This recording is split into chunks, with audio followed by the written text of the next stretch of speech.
Well guys, my initial idea is to generate the colors with primary colors, but you will see later that I leave this idea and just work with the tones that I have in my options and my different brands. But I keep this part in the process because it's a good introduction to mixing with primary colors to achieve the tones that I want. For example, mixing yellow and blue, I have a green. With a bit of black, I'm reducing the value of the color and adding some red when I have the green, because red is complementary color of green. I'm obtaining some kind of brown. I'm desaturating the color. So this is the way to obtain a camo color, like a khaki or ochre or similar tones that maybe you need in your armies, or I don't know. Here with yellow and white, I have some kind of clear ochre or something like this, and with a bit of red or blue, because the blue is complementary from yellow. I'm making another brown, and the red just add a bit of different tone to the mixture, more orangey. Once again, you can see that obtaining skin colors or brownish colors is very easy. Even just mixing red with black, I can achieve some kind of brown or purpley brown. This is because the black in the different brands, it usually contains some blue, and now adding a bit more of white, I change the saturation and the value of the tone,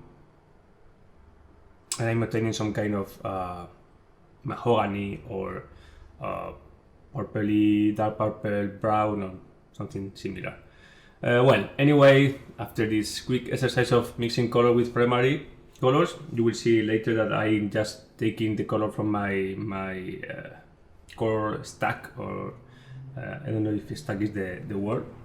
Not the stack, is a rack.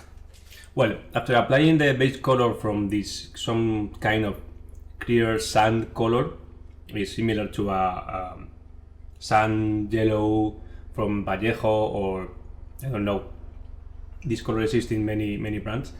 It's just a base color, base coat, and I'm applying now with the green that I have generated before.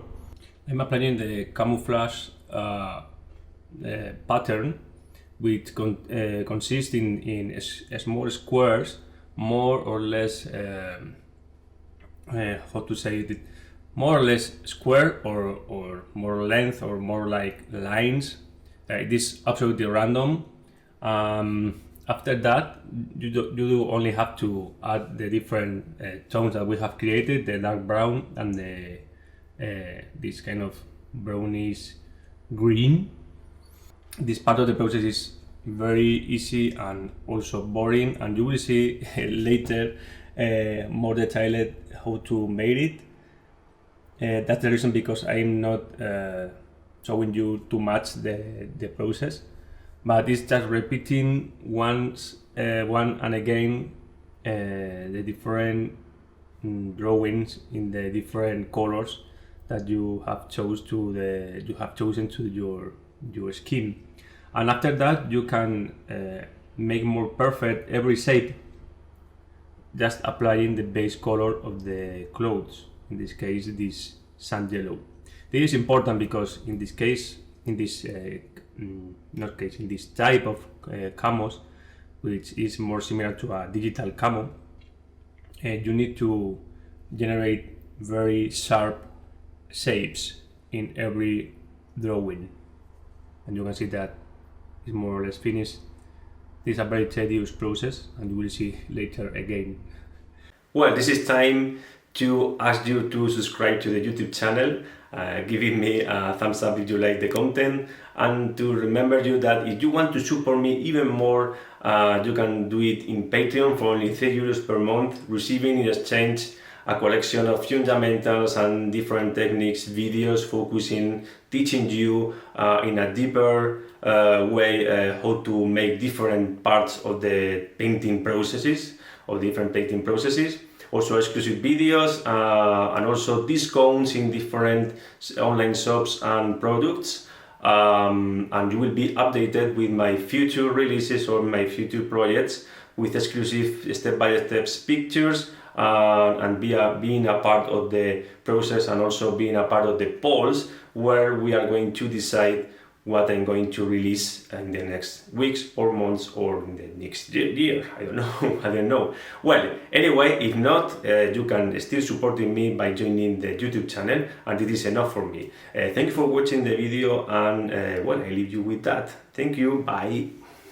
Now I have painted the boots with a green, khaki green or something like this, and now with a more clear green that they have achieved just adding the sand yellow into the mixture. For example, I'm creating some volumes by adding texture at the same time, and I create this texture by using the tip of the brush but making very randomly movements, like pointing or creating lines, like a crow hatching or something similar.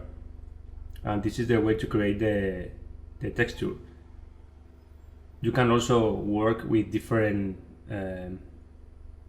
dilutions of the paint, because high dilution will create like patches, and less diluted paint will create more strokes or drawings that you can create with the brush.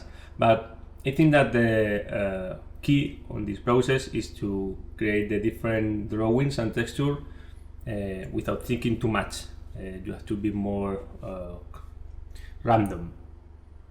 I focus in some areas where this kind of, I don't know which material can be the boots, but in some areas they are more exposed to the elements or to the wear.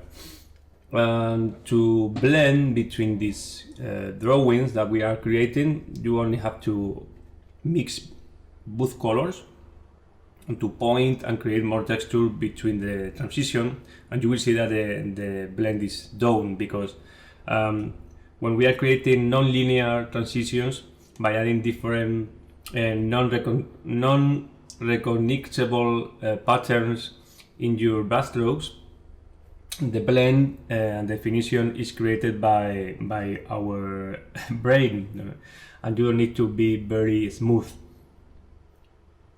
It's important to outline, of course, in some stages of the process,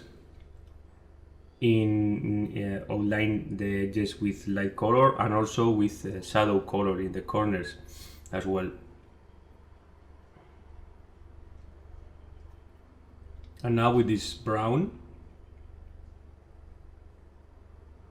I'm painting the shadow planes of the different parts of the figure to start adding some volumetry to the different shapes of Dillon.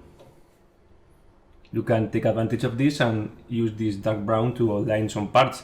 Obviously, in very luminous parts like the pants, which is a very luminous color, you have to use a non too dark color to outline. You can see that I'm also adding shadows using glazes in the inside part of the legs, for example, to create the volume. And now I'm painting again the different camo stains. I don't know if stains is the word, the drawing of the camo, with a dark brown to recover in some way the drawing, the pattern, because if not, by glazing over it, I am losing the different colors of the pattern, and I want to recover it. And that's one reason, because later I will change the camo again. If you have some elements that you need to recover, you have to paint them, because it will help to define and to clarify your vision of the figure. And now with a very clear or very bright sun yellow,